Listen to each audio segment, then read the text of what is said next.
Hello friends, આજે આપણે ચણા મસાલા બનાવીશું। એના માટે અમે એક વાટકી ચણા લીધા હતા, એને 4 થી 5 કલાક પલાળી લીધા હતા અને 6 થી 7 વિસલ વગાડી લીધી હતી।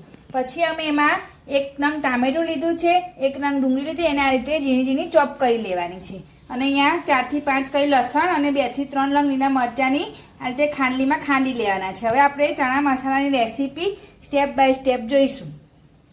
3 ટેબલસ્પૂન જેટલું તેલ લીધું છે। પછી તેલ ગરમ થાય એટલે આપણે અડધી ટેબલસ્પૂન જેટલી રાઈ એડ કરીશું।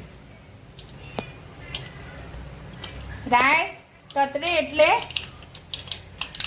થોડું જીરું એડ કરીશું। પછી હિંગ પીચોપ જેટલી એડ કરીશું। પછી ડુંગળી એડ કરીશું।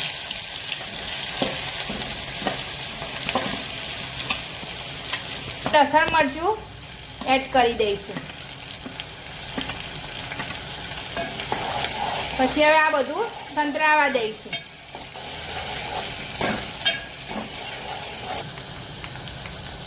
સ્વાદ અનુસાર મીઠું એડ કરીશું, અમે અહીંયા ચણામાં એડ કરેલું છે એટલે। ડુંગળીને બરોબર સાતળવાની છે। ડુંગળી સતરાઈ ગઈ છે, હવે ટામેટું એડ કરીશું।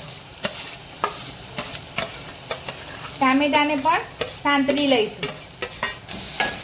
ટામેટા અને ડુંગળીને એક રસ થાય એવું બરોબર ચડવા દેવાનું। પછી એમાં અડધી ટેબલસ્પૂન જેટલી હળદર, 1 ટેબલસ્પૂન જેટલું લાલ મરચું, 1 ટેબલસ્પૂન જેટલું ધાણા જીરું એડ કરીશું।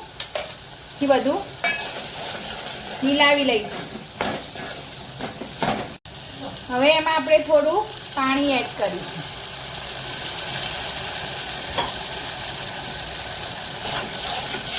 અડધા ગ્લાસ જેટલું એડ કરવાનું, તમારે જે રીતે ક્વોન્ટિટી હોય એ રીતે પાણી એડ કરવાનું।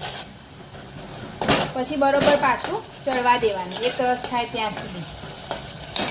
પછી એમાં આપણે ચણા મસાલો એડ કરીશું।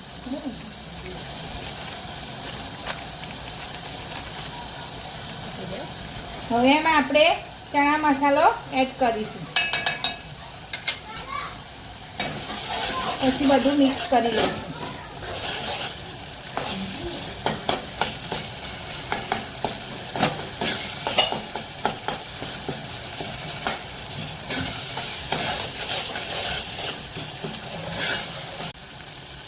હવે આપણું તેલ જો આ રીતે છૂટી જાય પછી આપણે ચણા એડ કરીશું।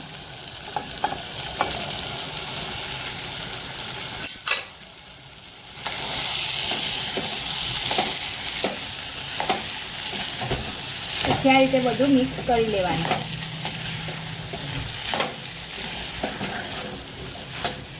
તો રેડી છે આપણા ચણા મસાલા। ચણા મસાલાને આપણે હવે સર્વ કરી લીધા છે। તો તમે આ રીતથી બનાવજો, એકદમ બહાર જેવા ટેસ્ટી બને છે। તમને મારી રેસીપી કેવી લાગી તે અમને કોમેન્ટ બોક્સમાં જરૂરથી અમારી ચેનલને લાઇક કરજો, શેર કરજો, સબસ્ક્રાઈબ કરજો। Thank you.